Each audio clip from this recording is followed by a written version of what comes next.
Welcome, wrestling fans, to another episode of the Shed Podcast. We are on episode 5, guys. We are already on episode 5 here. It's amazing how this has progressed so far in the last month and some change. Glad to be doing this. It started with an idiot idea. Yeah, it started with a crazy harebrained idea, and it turned out to be something like this, man. It's great. I didn't think we were going to make it to episode 5. I didn't. Well, here's to episode 5, and here's to many more. I'm your lead host here. Just Bill Different, Cody Hawkins. Joined with me tonight, as always, Cajun Daddy Trucker Jimmy Fusho and JT Gaming Justin Toops.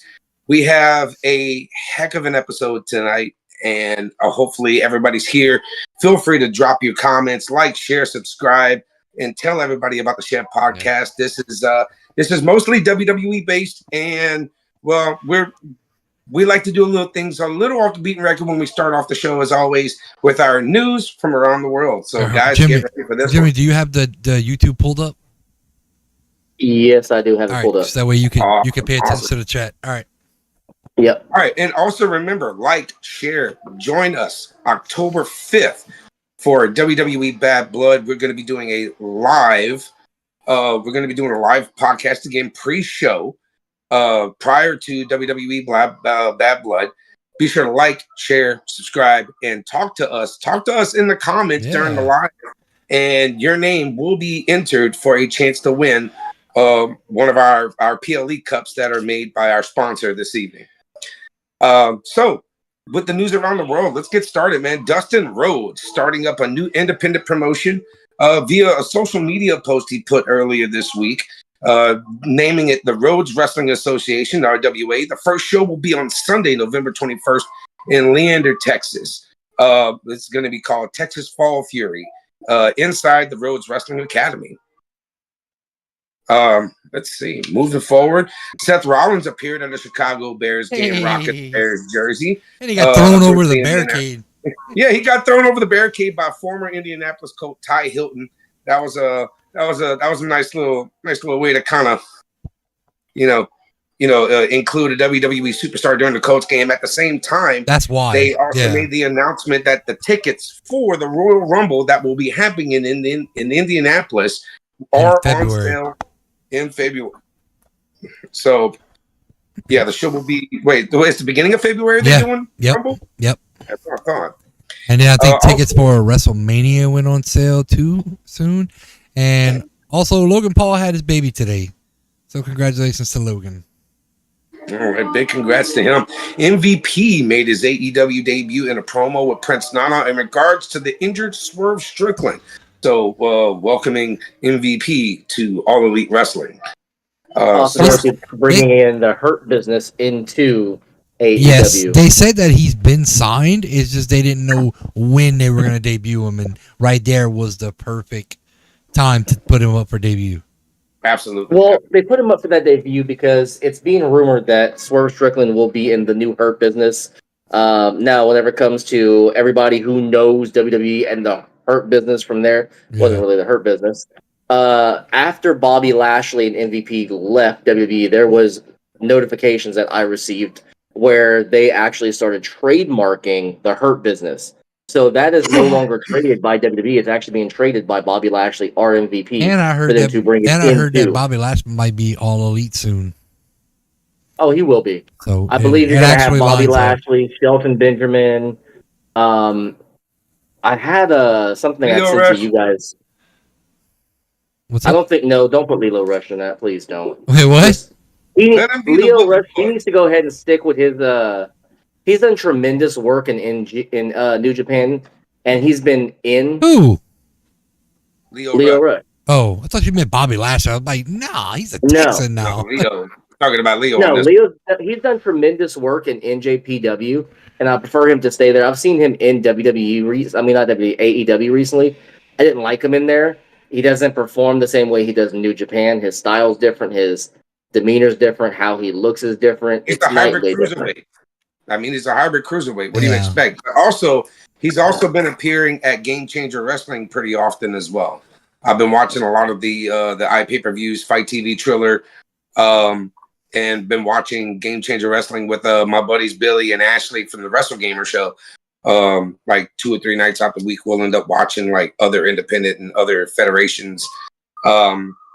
And Leo is he's in a class of his own. Long story short, he is a really great wrestler, but his hybrid style is not meant for WWE. Yeah.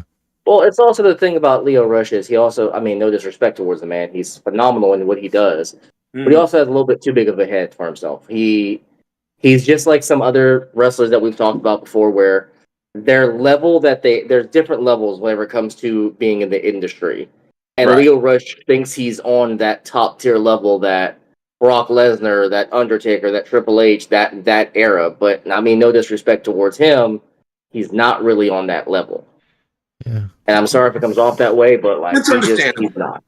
I mean, he is multifaceted. He's in wrestling. He's in music. He's got a couple of other side projects he's doing outside of wrestling, and I mean, he's a pretty successful guy from what's been seen. So so whatever happens with Leo Rush, we hope the best. I look forward to seeing him in more matches more often, whether it's New Japan or Game Changer Wrestling or anywhere else around. So AEW, from what I sent you guys, if this is true, a lot of people, this is the speculated rumor. If you watch AEW, you know who this one is. Hobbs, big meaty dude. Powerhouse. He's a beast. Yeah, I love Powerhouse Hobbs. MVP leading it with Bobby Lashley, Swerve Strickland, and they're looking at bringing in Shelton Benjamin also. There you go. I mean, if they don't make him a producer at WWE, Yeah. that is. But, it's just all about seeing how they're going to play it and see where it's going to go. Also, new backstage reports are also claiming that the Lucha Brothers have not yet signed with WWE. I know we made an announcement in the news around the world last week, episode, on episode 4, about the Lucha Brothers signing with the WWE. Now, this has been confirmed that they have not yet signed, but let's in the cards. The reason why that it's going on right now that they're not signed with the WWE is because throughout AEW's transition in the company, as they've grown, whenever they've lost superstars, whenever superstars has contracts expire, they've resigned, they quit, whatever, they've never held on to the same concept that WWE has had, where you have your injury clause, where you have your non-complete clause. Yeah. So right now, it's not Ray Phoenix. It's Ray Phoenix's brother. I can't remember his name off the top of my head. He was injured, so it's looking like AEW is putting his brother on like a year-long extra. Yeah, so they're making him work the time that he missed.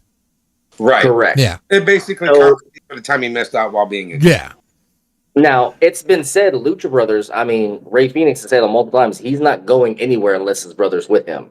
Right. So, I mean, you could see Ray Phoenix sitting out for a year while his brother is in AEW, unless AEW decides to go ahead and change their mind, which we hope they do, but we can't guarantee it. Yeah.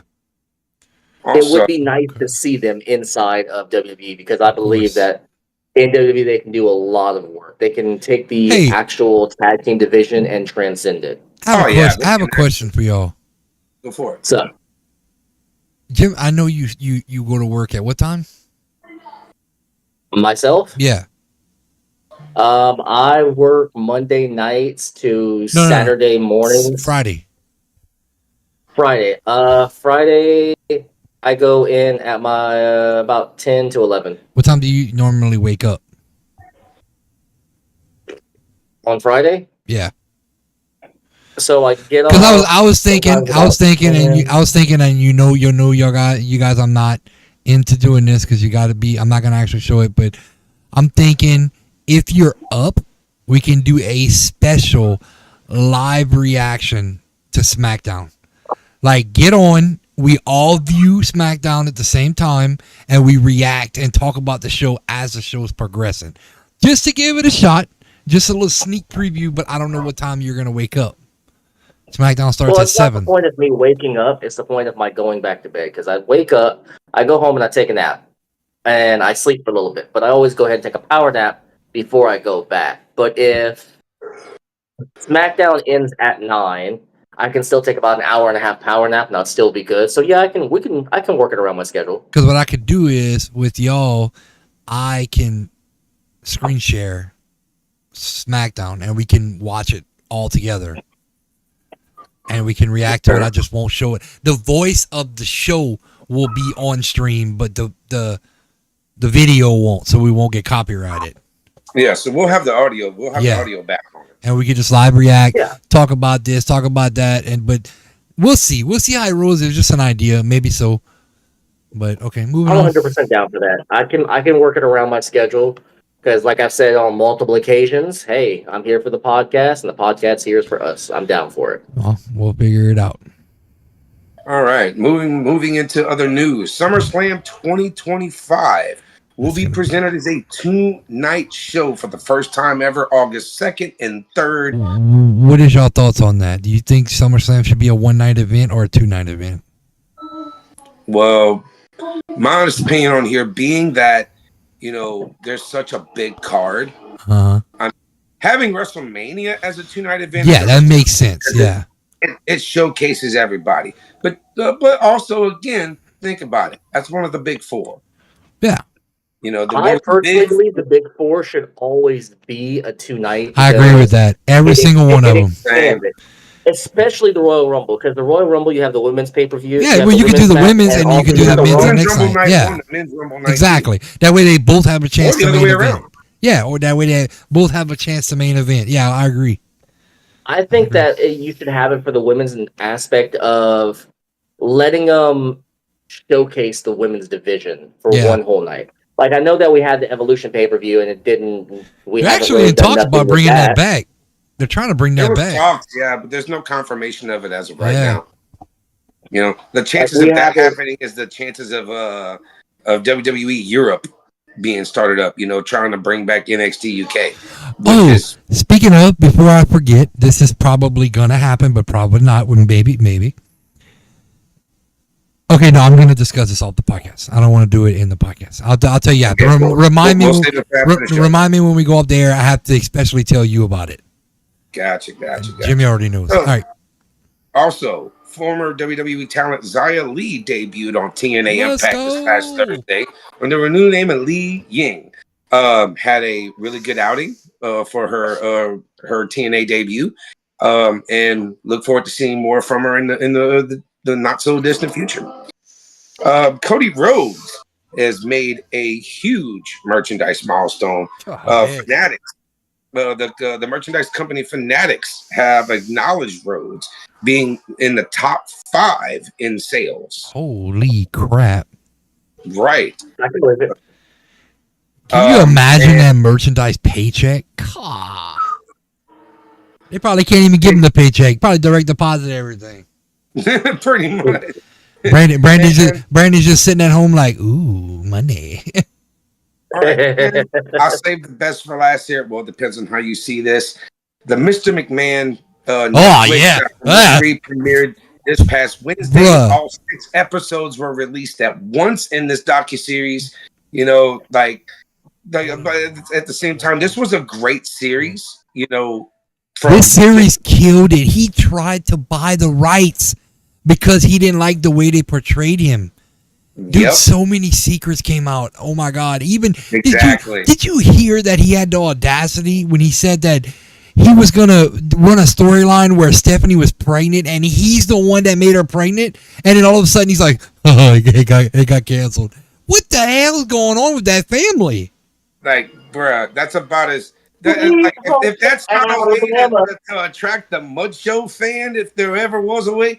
But all in all 6 episodes, it took me 6 hours to watch it. I watched everything in one day and it was amazing. I just watched them all myself, so it was amazing.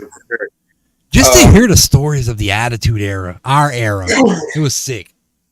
I mean, Vince, like you said, Vince tried to buy out the docuseries. Yep. But Netflix immediately rejected the offer. And they talked about Benoit a lot too. Yeah, I know there's a big stigma about the Benoit case, but yes, CTE and all he was hands down the best pound for pound performer of his generation. Yeah, but his situation is not something that we can really talk about. Exactly. But on the other hand, Stone Cold let's go guy. You gotta be like, this is just saying Stone Cold says he does not believe in CTE. Like that whole each their own. He don't believe the condition. So We're gonna have to do a small Shed podcast episode, a special release drop where we just talk about the Vince McMahon documentary. Because that's the whole thing. That was a really good That would be a documentary. good idea. So If you want to see that, hit that like button. I want to see that. Hit us up. Yeah. Drop comments. Let us know if y'all are interested in seeing that episode. Because if we get enough reaction, we get enough response from it, we'll be more than glad to film. And I heard that the next docu-series is going to be Seth Rollins. Yeah, it's another documentary on Seth Rollins. I don't know what about, but no, probably going back to his time as Tyler Black in the Indies up to now. Well, no, I understand that, but like Vince McMahon had a purpose for his documentary because of the allegations and all that. But the purpose didn't do anything for him. Oh my God, no! He's still trying to fight that shit. I mean, he's already. But you're right. You did save the best for last. He's up shit. Okay. I want to make something for the podcast. I'm gonna leave one quote for you guys. Everybody who is a fan of superheroes, it's anything like that, you all know this series, all know this phrase. You either die a hero or you live long enough to become a villain. Vince McMahon was our hero. He created what we love now in the professional wrestling industry. However, all of his secrets came out and he became a villain. Whoever known that? This has nothing to do with wrestling, but I just noticed, I don't know if y'all noticed this, but like earlier this year, Cat Williams did a podcast and he said everyone that got money and fame is coming out this year. Every secret is coming out this year. And so far, like, you got fucking P. Diddy visit me this morning. I got baby all over my damn shed right now. Like, come on now. Come on now. But I want to make something. I want to make something for the podcast. Whenever you say this just in, I want something to pop up in the screen. This just in wrestling news and have like the world spinning. I think that'd be sick. But let's move on to Monday Night Raw, and we're gonna start with a what, Jimmy? What are we starting with? I can't hear you. You might want to get closer to the microphone. So here's the thing: is that in the wrestling industry right now, we have our news and our rumors. We all hear them. We all know them. We just went through them. There we go. Business. So the rumors was that Braun was going to sit there and be a dominant champion, like a Gunther, like a Goldberg. And in the mindset of the rumors and the speculations, and you see how he is, I did not speculate him losing. I did not see them pulling the trigger finally on Jey Uso, especially with the storyline going to Bloodline. So I hereby publicly apologize to Justin. Yes, right. Because yes, main event did. We'll go on to that. We'll go on to that, but later on. But I just need this. We just need. I'm sorry right now. I'm sorry. You were right. I was wrong. And I'm gonna steal something from Cody. I'm gonna steal Cody's little role right here by going into it. We're gonna start off live with Monday Night Raw with, I'm gonna say it, with Eddie Guerrero and Liv Morgan coming in with the car. What the hell are they trying to make another Eddie Guerrero? I'm liking it. I'm loving it. Eddie Guerrero. You just call Dominic Mysterio Eddie Guerrero. Yeah, that's his son. Remember, that was his puppy. Yeah, that's his puppy. The wrong person won the custody battle for that ladder match. But what I'm saying is, like, it threw everybody by a buzz because even they said Raw was going to be amazing because of that scene right there. They came in his style, but guess what? They got interrupted. It was a solid Raw. But guess what? They got interrupted by Mommy. This was a good way to start Raw. With Rhea making the announcement that whenever the Women's World Championship match will be decided in a singles match, that Dom Mysterio will be hanging above the ring. Well, as Mommy says, you always like to be in our business and in our match, so you're going to be in our business, in our match, but you're just going to be hanging up top from a shark cage. I knew that was coming. And that headbutt, though. Oh, that headbutt looked. Ooh. That headbutt was nasty. Dude, like, that gave me a headache. They got clean out of a platform boots almost. I think. Man, she gave her that headbutt. I would have got some ass. This is not like, we're going to redo this Saturday, but who do y'all see coming out? In a hook of boots. Who do y'all see coming out as victorious on this? I still Liv think Morgan. that Judgment Day has something to do with it, and Liv retains. I say Liv retains too. But Yeah. They're probably not going to drop Funny it business. until Judgment Day, Survivor. funny business. but we're in the era of Paul Levesque, and like Rhea said, she did not lose that belt technically, so he could put it on her come Saturday. Never know. We'll see. Okay. Well, and then Sami Zayn defeated Ludwig Kaiser, and he still got the no. So guess what they're doing tomorrow? They're gonna make a world heavyweight title match. I did say it was gonna happen last week, but it's gonna happen tomorrow. It's gonna happen tomorrow. And this was a really good story that they're telling, especially with Ludwig Kaiser being very ruthless, and in the week before, Sami Zayn saying that why does Gunther need you to be his mouthpiece, things like that, to kind of stoke the flames. The story is going really good, but I have to hand it to Ludwig Kaiser and Sami. That was a really good match. As you know, I don't watch the matches when I watch Raw. I skip through them. I watched this whole match. It was really good. Really entertaining match. I told you, bro. You just got to invest in it. Like with the stories that they're telling you, like this is drawing in the common fan. Yeah. Now here's a good one for you guys. Here's a good one. Now what do you think would have happened if Ludwig would have picked up that dub? I think. I don't know. Tables would have been turned for sure. Maybe like Cody said right now, and I'm seeing it now that he says it, that they're killing the game right now with triple threat matches. Oh yeah, so I would see that. Like, they have mastered the triple threat match. They have. Usually, look, and this is coming from somebody who's been in the business for well over a decade and has had his share of triple threats, fatal four ways, six-pack. You don't see it often, but we've been seeing it a lot on national television. But they've been doing this really well. They've been like they understand the formula of how to execute a triple threat match. All of the talent that gets involved in these matches, they have been working on this, and they found a sound and secure way to continue on with storylines and to keep pushing the like not to say kick the can. I was about to say kicking the can. In a good way. Yeah. But this is a good way of them kicking the can down the road and progressing story. How do you think that Paul is creating an era where the what ifs that we used to have growing up, we're like, well, what if this or what if that? And we're like, it is what it is. But now we have the what ifs and we're like, ooh, that could actually possibly happen. Exactly. Because you see, he dropped all these breadcrumbs to us. Yep. And we just eat them up because, like, oh, come on, just give us a little bit. That's how it's supposed to be done. The goal is to leave breadcrumbs for the fans to try to either speculate or figure out. Yeah, because you want that reaction live when it happens. Especially if a babyface is finally like Cody Rhodes, you want that freaking announcer almost crying, saying that Cody was the winner. You want them to be invested in your product. That's why. And they gave us a Ludwig Kaiser last week with the Gunther. Then they give it to us again this week, and we're just like, are we going to see the demise of Imperium? Yes, that's coming up. I mean, not to mention with the whole thing of him turning on Vinci. But after the match, Gunther once again refused to defend the title. How do you think this match will become tomorrow night on Raw? Will you think that Adam Pearce is just going to make the match? Or do you stepping in right away?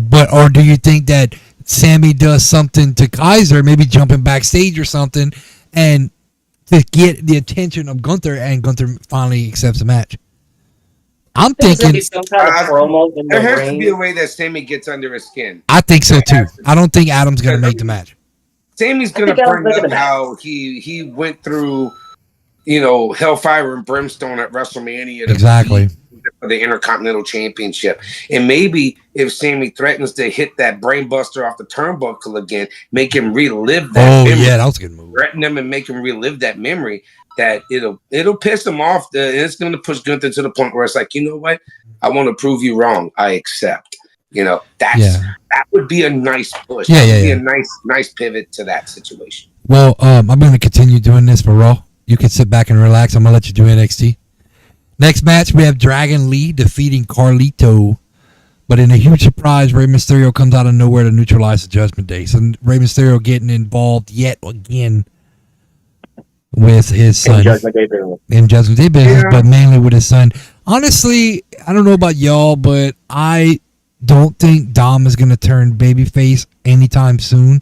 But I do think he's going to end Eddie Guerrero's career at WrestleMania. A father-son career match, I think, is going to happen. It's coming. Ray's getting old, yeah. That dude needs to chill. He kind of making me jealous. I can barely bend down and put on my socks, and he over here doing flips at his age. I mean, it's look for instance, like Arn Anderson. Whenever he got hurt, he wasn't expecting to get hurt. Yeah, but he cut that promo in WCW that is like, you're gonna have to cart me out. Yeah. In either a wheelchair or a body bag. That's what I'm saying. So I think that's going to happen. Yeah. That's more down the road, but I think Ray's time is actually coming to an end. Oh, most definitely. Anybody else? All the material he's done in the cruiserweight division, heavyweight division, what he's done around the world, I think he's done. But I honestly believe he might do one more run in AEW. Do you think? I think once Ray's done, he's done. I think Ray's going to stay. Look, the way AEW is shaping up. It is. No, I agree with you, but Ray is too dedicated right now. Loyalty. He's very loyal. He's just like The Undertaker. He's not going nowhere. Unless they fire him. He's going to retire in WWE. Rey Mysterio. That's actually adding on to the world, what's happening in the world. I read up that John Cena's farewell tour, is actually going to start the very first night Raw airs on Netflix. So that's when we're going to start seeing that. But as we know, the Judgment Day, Dragon Lee, do y'all think the LWO is a waste of time? They're just not built right. The faction itself. Because I was reading something the other day that Dragon Lee's the only one winning. Everybody else is losing everything. Every match they're in, they lose. Except Dragon Lee. Dragon Lee's the only one winning. Okay, so don't take this the wrong way. But I agree with Cody. They're not being used right. Yeah, I think that factions should be gone. I think in WWE right now, I think they should be in a perspective of eliminating factions. I agree. And building either triple threat matches, tag teams, or single matches. Yeah. Because the factions, they've had them for years, but they're not playing the same kind of level for factions that they did back in the day. I agree. I mean, it's like I said, it's really all about what the writers are what creative has for them. Yeah. And, it might not be much, but they are they are on national TV every week, or if not every other week. So that is an opportunity for more exposure.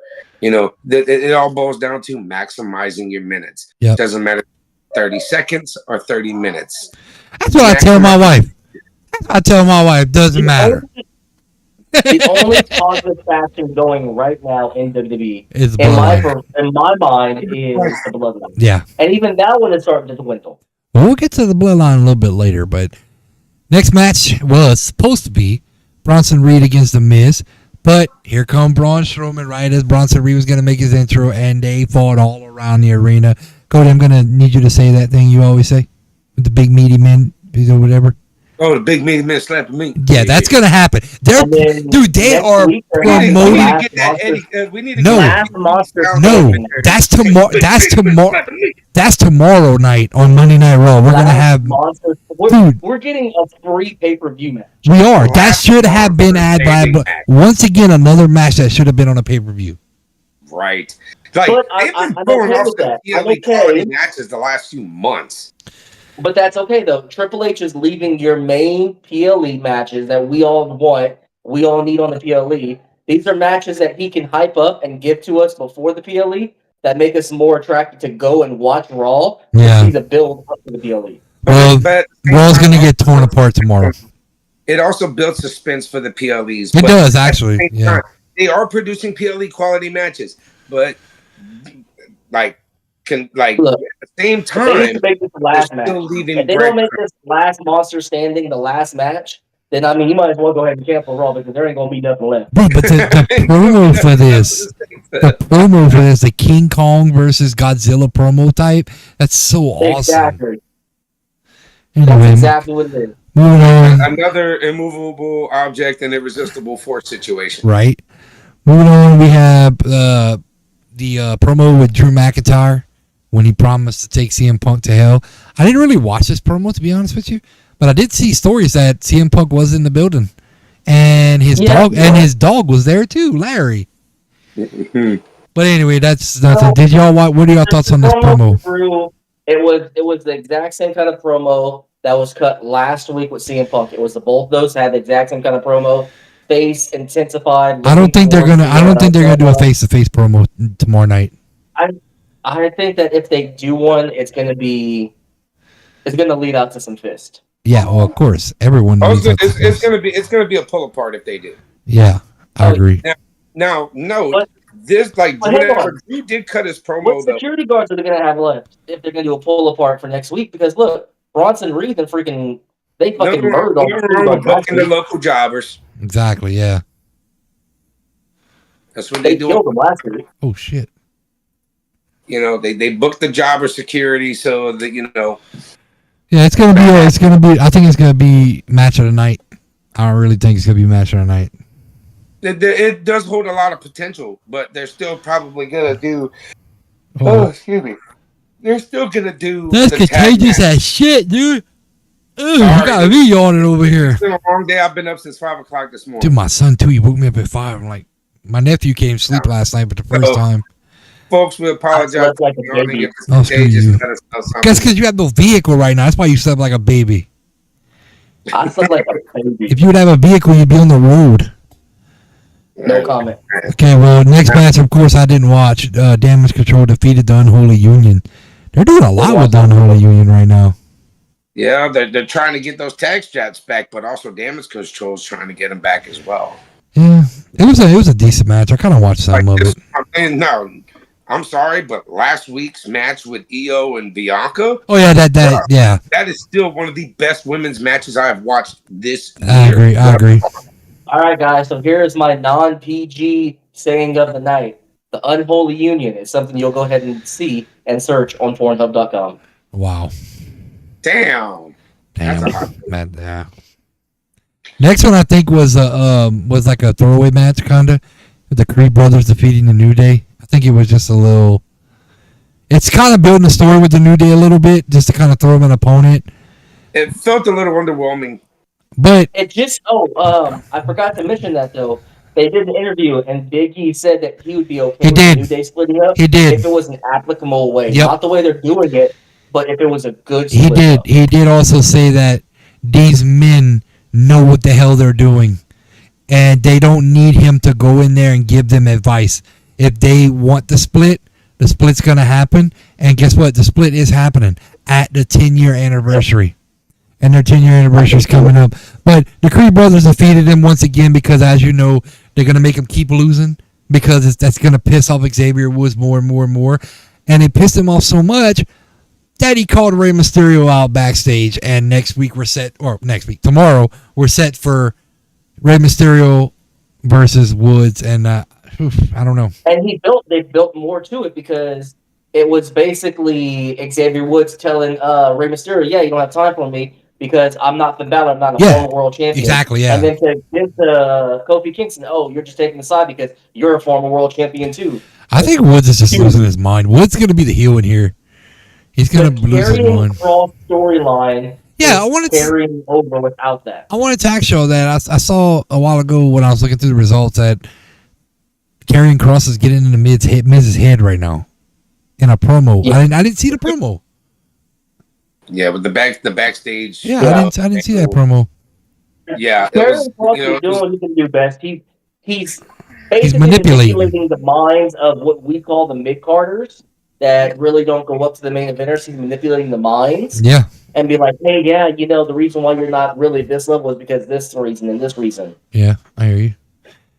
And for our main event, the reason Jimmy had to start the podcast out was an apology. Jey Uso captures his first singles championship after how many years? Over a decade almost. Man. 14 years of company. He defeated Braun Breaker. Let me tell you something. Them spears were, ouch. He put Braun Breaker through the damn... what you call that? The barricade. Yeah. That was, oh my God. Dude, Braun Breaker running full speed and doing that super kick to the face was gorgeous. Super kick. Yeah, it was really good. It was a really good match. It was a good Yeah. sell. That was the best part about that is the way he sells the super kick. Oh, yeah. Jay. That So was you were saying something earlier about something about I couldn't remember. What was the rumor you was talking about with him losing? Who, me? No. No, I did. I said that. I read up on Braun Breaker. He was getting punished. That's why he lost the belt. Now I read it up. It doesn't mean it's true. It's rumors. And like Cody said, you wouldn't be surprised because if you did tune into the Mr. McMahon show, that's how they punish you. They take the belt off of you. They make you lose matches. Even Trish said it. Trish said it in the video. Trish said that she felt that she didn't give. Trish said she wasn't giving McMahon what he wanted, so she lost her belt at WrestleMania. That was a punishment, you know. Yeah, we're not gonna get into that more, but she said it herself. That's how they punish you in the industry. Cody knows that all too well. That's how they punish you. They'll hurt you in the middle of that ring where it looks like they're not hurting you, but they're really fucking you up because you said something or did something or something that somebody didn't like. Or you're gonna get punished for it. Like I've been putting a shoot Fujiwara armbar and almost got my arm snapped at the elbow. Yep, I was there. I was there that night. I was there. Yeah. Let's see. I was actually I messed up as a referee and I got laid out with 2 chair shots and a kendo stick to the face. Yeah, that's the night that's the night LAR made his first performance live. Yeah. That was where Cody and Chase with the white trash posse. I think one of the veterans was jealous backstage because I was doing more than just wrestling. I did my music too. Yeah, true. And plus, you was part of white trash posse, so they had to make you white trash, you know. Yeah, that was a night. That was a night that happened. I got over better than anybody else on that card that night, but that's another story. Yeah, we might do a podcast talking about other stuff, you know. Maybe we'll throw a special what's going on in our lives instead of wrestling. We'll see. You know, might see another side of the book, you know. Well, before I just did Raw. I'm gonna do SmackDown, but I don't watch NXT, so Cody, take the lead. NXT. Let's move on.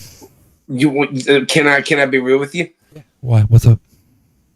You didn't watch NXT. All right, I missed it. You're good. Hey, you're good. I'll take over. I'll just say it, and you can talk about it. Even though you didn't watch it, you still have your opinion. I didn't watch it. I didn't write it down. I did watch it, but I didn't write them down. Okay, yeah. Well, I'll say it, and you can just talk. It's whatever. All right. So we started out with NXT Women's North American Champion. Kalani Jordan. There you go. Defeated who? Defeated who? Ren Sinclair. Yeah, Ren Sinclair. There you go. That was a good match. Now, there's your first match. Now, Ren Sinclair, I can actually tell from experience. I've shared a locker room with her in the indie scene. Mm-hmm. She's a student of Dog Pound Academy with Rodney Mack and Jazz. She's made her appearances in. Okay, so I gotta stop you right there. Just I gotta do a cheap promotion. So as we know, Top Draw canceled their show this weekend in Delcom, but they are gonna have a show in Lafayette. I think in November, or something like that. I mean, you have to go to their Facebook page. But Rodney Mack himself and Jazz will be there debuting for Top Draw. So I just had to say it because I heard you said their name, so I thought about it. But you can keep going. But yeah, Ren Sinclair has proven to be a pretty versatile women's wrestler. I'm really happy for her to be in NXT. She has. Where'd she come from? She's come a long way over the last couple of years. The first time I met her was at a SWE Fury TV taping in San Antonio, Texas. Where'd she come from, though? From Texas. No, like, did she come straight from the Indies to the WWE, or did she go like to TNA, or? Oh, no, okay. She started with Dog Pound. She got her name out with Dog Pound and SWE Fury. Mm-hmm. She did some matches for AEW Dark. Mm-hmm. A couple of those. She also did some for Ring of Honor. Then with NWA, she was a former women's tag team champion, and then moving past that, she got her opportunity to work for the WWE, where she is now with NXT, and she's doing great. Okay, I didn't know. I don't watch NXT, so I don't know. Still a great match there. I will watch that NXT title match coming up though with CM Punk as a special guest. I will be watching that. Yeah, the special guest that will be the NXT Championship match. October 1st. Wait, that's All Ego. Yep, All Ego Ethan Page versus Trick Williams. That's Tuesday. Yeah. Yep. That's not a pay-per-view? First premiere episode of NXT on the CW. CW. Oh, okay. I will be watching that. This past week's episode of NXT on USA was actually called Goodbye USA.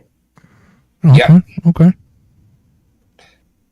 But overall, a good match with Kalani Jordan retaining the Women's North American Championship. She is still very, to me, she still comes off pretty green, but for what she knows and what she's learning, she's making good progress. Okay.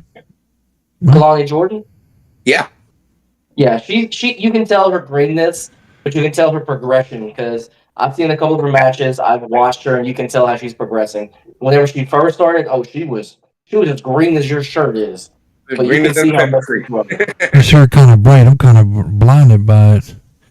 Well, this is like a highlighter yellow wrestling over everything hoodie here. Well, WWE does it again. They're putting their main roster stars on NXT, but the NXT Tag Champs appeared on the Grayson Waller effect. What is that Grace Waller effect doing on NXT? So it was the Grayson Waller effect and the NXT Tag Team Champions. They had that little sit down, and they did what they have always done, where everybody has been pushing to see the breakup between Austin Theory and Grayson Waller, where the tag team was like, well, you say this Grayson Waller effect, but why isn't this a Grayson Waller and Austin Theory, and why isn't his picture? But they did it so good where it's like Austin Theory knew what they were doing with the bait, and it kind of felt that way, where he was like, yeah, my name should be on here, this and that, and he popped them in the mouth and just started fighting right there. Yeah, I think that's another breakup that's coming soon. The Grayson Waller. I think so too. You never know. I mean, they're good heels, man. They should just keep the ball rolling right now. They produced really good matches together as a tag team. I see 2025 coming is going to be like a complete night and day different in the WWE industry in reference to in the WWE industry where it's the different tag teams, different factions, and breakups, all of that. Yeah, we'll find out. 2025 is gonna be the year of wrestling. Hank Walker and Tank Ledger defeated the OC. The OC, they beat the OC. That was actually a really good match. It ended where the OC was set up for the Magic Killer, and they pulled on, and I think it's Anderson because I haven't freaking watched him in a while. Mm-hmm. The bald-headed one. Yeah. They pulled him out. They pulled him out the ring. They came in, and Hank and Tank set up, and they're a beautiful tag team. They hit a huge running power slam. They give off some Public Enemy vibes. Yes, that's what I thought whenever I first saw it. They are very more basically kind of fit like our style. Whenever you see them, you can kind of feel and reside yourself in them. And because remember they started off as security for NXT. Mm-hmm. Yeah. Everybody starts off as security at WWE.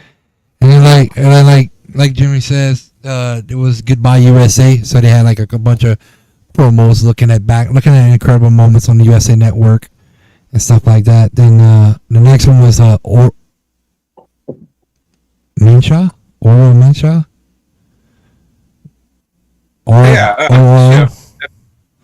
He defeated Lexis King. Oh yeah, so that match right there, that was a very interesting match. I'm gonna get roasted.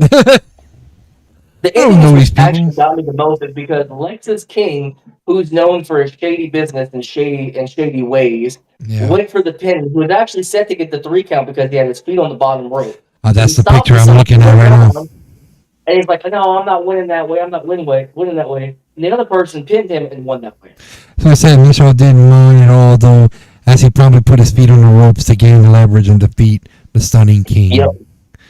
Got that dirty. I'm just gonna guess this was a really good match too. I didn't really watch it, like I said. It was. Lexis King Minshaw defeated Lexis King. Yeah, it's about time Minshaw gets a win here because like the whole metaphor gimmick, it might have like dissolved a bit. But whenever it comes to the talent that NXT has, this right here, Minshew was in NXT UK for the merger. Yeah. Like before NXT UK closed their doors, they did travel a couple of people from NXT UK to the US. Guys like Minshew, guys like Pete Dunne, guys. Mustache Mountain, those guys. Mustache Mountain. That sounds like a porno store. Oh, they were such a great tag team. Well, Mustache Mountain, bro. Trent Seven, and oh man, look, that was a great They tag. were such a good tag team. Good tag. The boom bap combo there is like, hey. Well, moving on to Ridge Holland defeating Riley Osborne. Now this right here, this was the dissipating situation with Chase U. Ridge Holland turning on It's the destruction of Chase U. And yeah, basically started the destruction of It's gonna lead to the complete demise of Chase U.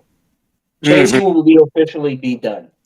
Now, give it to Riley Osborne, dude. He has made a hell of a name for himself since he was announced, what was it, earlier this year or late last year, as some of the NIL prospects.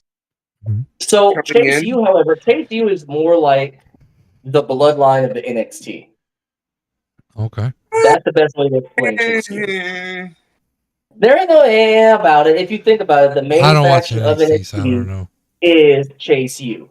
Everything revolves around Chase U, which your tag team championship. You had the world title. Everything revolves around Chase U. You might not have all the titles, but they're more bloodline. They're basically the generic bloodline. If you go to Walmart, you got your choice of your sodas of your name brand or your Sam's Club brand. You go with the Sam's Club because it's cheaper. Oh yeah, you shop on Temu for the Chase U. But the gimmick does get over at NXT. That is an NXT, brainchild, and I feel like if they ever do anything with Chase U, keep it at NXT. Yeah. Just change the members. Well, next one. Exactly. Change members around. I just said that. They're the bloodline of NXT. What happened with the bloodline on SmackDown? They changed the members around. Well, next up we have Wendy Chu and Rosemary defeating Brilliant Reese and Carmen. I don't know. Petrovich. So how they lost though? That was a good tag match, man. Because they Rosemary lost the match because of what's her face coming out and giving a roast to some person. Who's this demon-looking chick? Rosemary. Oh my God! I love Rosemary. She looks like a piece of rosemary. Now, Rosemary had her career in TNA, moving into Impact and then back to TNA. Like, she's been a mainstay for that brand for years now. She started off with, I think it was Decay with Crazy Steve and Abyss. Did you know, by the way, that Crazy Steve was actually blind? He is blind, yes, legally. Yeah, that was crazy. How good he was in the ring, and that man was blind. You see shape. Like, that man was phenomenal in the ring. You would not.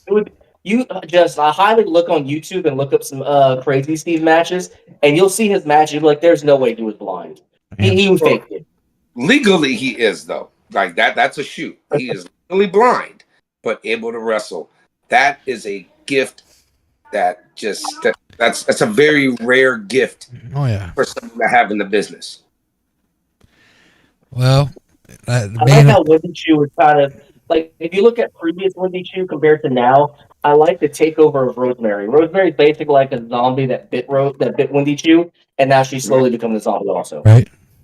Well, for your main event, we had A-Town Down Under defeated Javon Evans and Cedric Alexander. Well, I mean, you got your main stars. You have to kind of put them over. Mm-hmm. Like, no, not to take credit from Javon Evans and Cedric Alexander. Cedric Alexander has been with the WWE for a while now. He's just been on, a bit of a hiatus. That he made his return to NXT, which I'm really happy for, because Cedric Alexander was more of a name in NXT than he was on the main rosters with SmackDown and Monday Night Raw. Wasn't Cedric Alexander part of the Hurt Business? He was part of the Hurt Business, yeah. He was, yep. He was the first member to get taken out.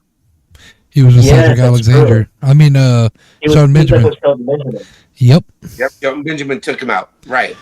You see, and I mean, Javon Evans, the dude is extremely athletic, and what he says also, he is bouncy AF. Because the dude can fly around, dude. That was a sick spot he did on the outside. Homeboy did a whole emote over the top rope, like, yay. All right, moving on to Friday Night SmackDown. Hey, Justin, we're gonna run that ad. Yeah, I'm gonna run it right quick. Give me 1 second. And we'll be back.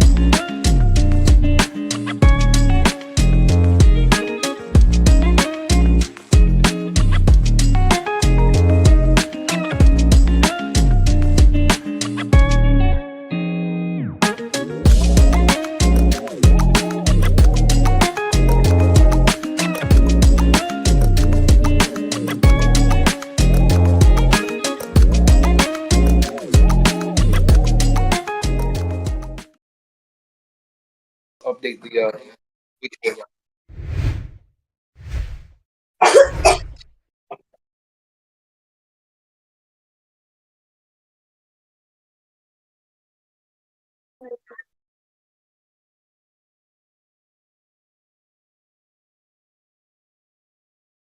That's pretty much that was all the promo was why. That's basically all that promo was.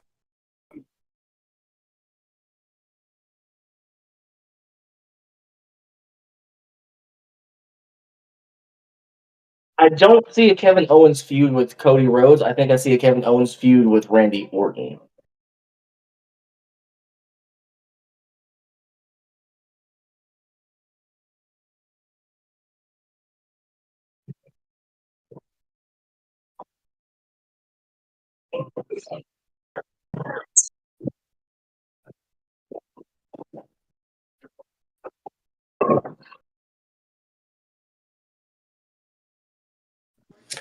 I hated that. I hated that so much.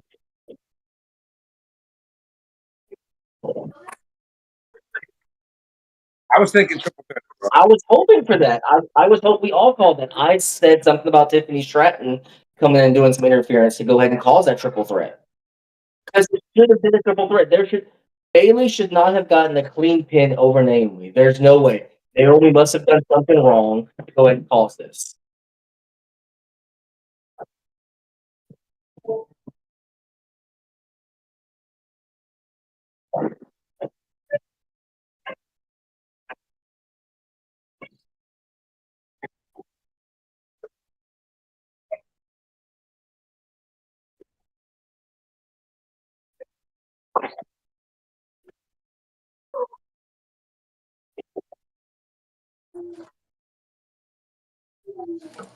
SummerSlam.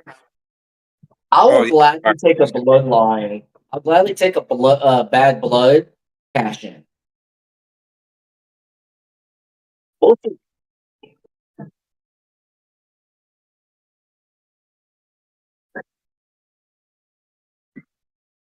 Yeah, it's matched them between Mello and Andrade.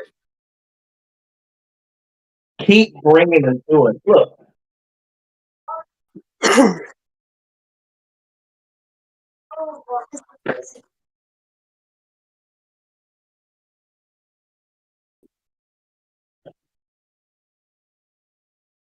Pearl Harbor's LA Knight.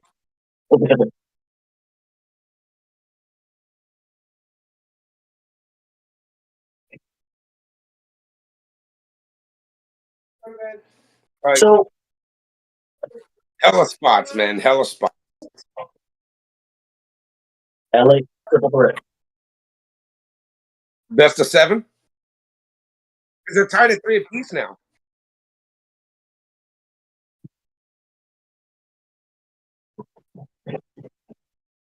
So the best way to explain the Camelo Hayes matches and Andrade matches is the best and easiest way to explain it. My kids love chicken nuggets. You can give my kids chicken nuggets every single day and they'll eat them. You can give me this match every single day and I'll take it.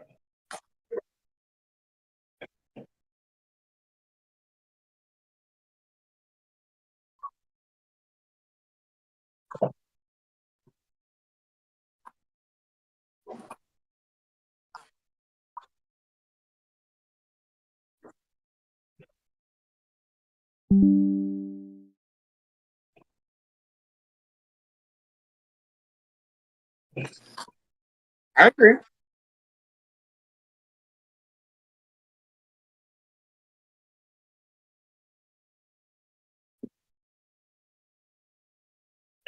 It was a good match. Yeah. It was a good match.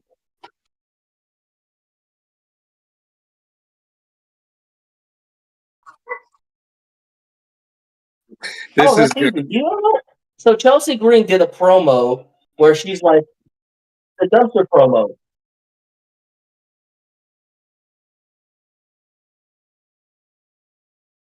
Look, it's like I said earlier. It's like I said earlier in the podcast. We're giving us matches for us to go ahead and watch to build up to the PLE. We're gonna watch it for the dumpster match, but at the same time, we watch it for this one match. We're gonna prepare for it. they're building the PLE, and we'll get to watch that also.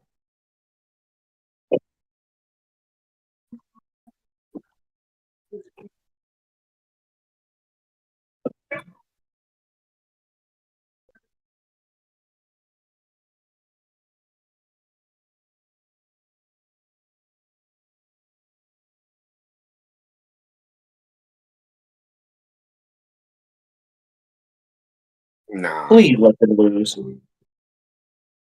I don't think they're gonna drop the titles quite yet. Not yet. I think they need to. They need to.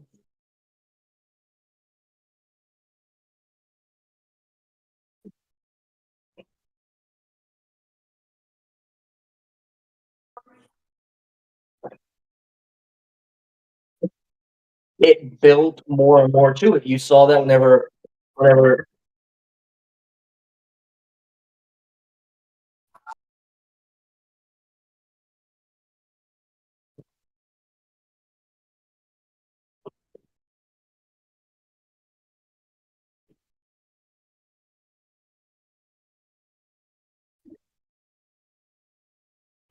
no, no, that was perfect. No, that was perfect. That was the perfect way.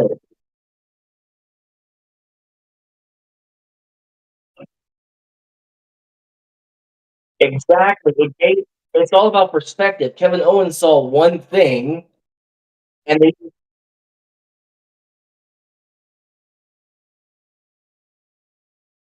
There you go. but it built it. It built it like we had talked about the Randy Orton, Kevin Owens. At the very end, after they sat there and the Jacob Fatu and Solo got the W. I mean, Kevin Owens was furious. He just wanted to fucking whoop Cody Rhodes' butt. Yeah, but Randy Orton was the person who's like, I told him to come out. So now you have Kevin Owens looking at Cody like, I mean, looking at Randy like, wait, I said this, but you're going against me. You're supposed to be my partner, and you can tell that tension is building between the three. Yeah.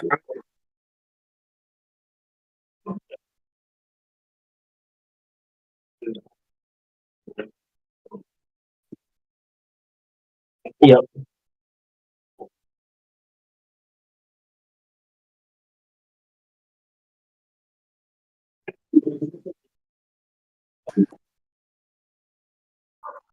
Well, DIY Street Profits are the one that has been building a feud with with the bloodline.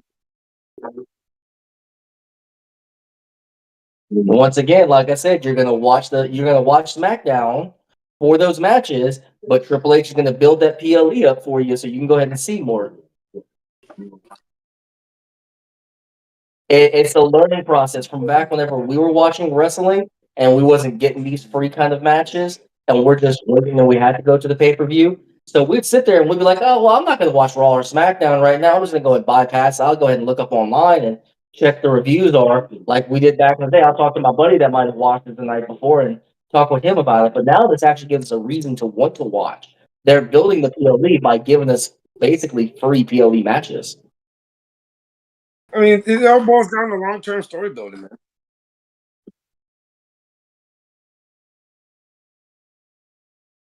I'm listening in here.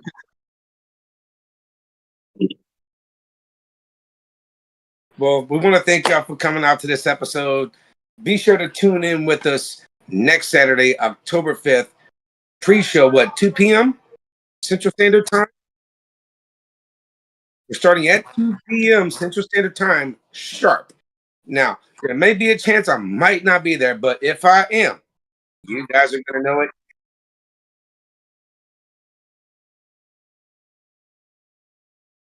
Oh, absolutely, man. We're definitely going to get it down. Oh, it's on. It's on. Make no mistake. So, fans, yeah, be sure to like, share, subscribe to Shed Podcast to all cross social media platforms. And if you do that and you talk with us during the pre-show on October 5th, your name will be in the drawing to win a Bad Blood Cup courtesy of the Shed Podcast. So with that being said, I'm Just Built Different, Cody Hawkins. For Cajun Daddy Trucker, Jimmy Fusho, and JT Gaming, Justin Toops. Y'all have a great night, and we see you on the 5th. All right. Yo, my mic has been muted. the whole time. Like after the commercial.